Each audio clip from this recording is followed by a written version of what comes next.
عسلامة، جيتكم اليوم بغسيت متاع ماكلة زمنية تونسية نحبوها الناس الكل اللي هو الموسلي. اليوم باش نعمله لكم على طريقتي.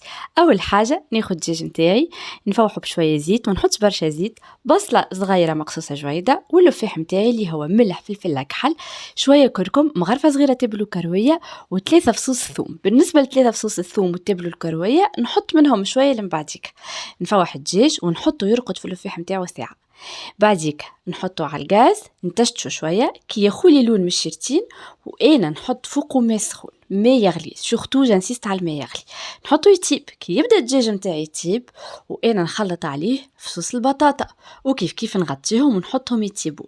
كي تطيب البطاطا شطر تياب، نمشي نقص كعيبات طماطم نفوحهم باللفاح اللي فضل لي البكري اللي هو التبل والكرويه والثوم، وناخد باقي يمشي للفور نرصف فيه كل شيء، البطاطا الدجاجات، ونصب في الاخر المرقه متاعي اللي قعدت لي، نغطيهم بابي كويسون وبابي الومنيوم وندخلهم الفور ديجا سخون على 200 درجه.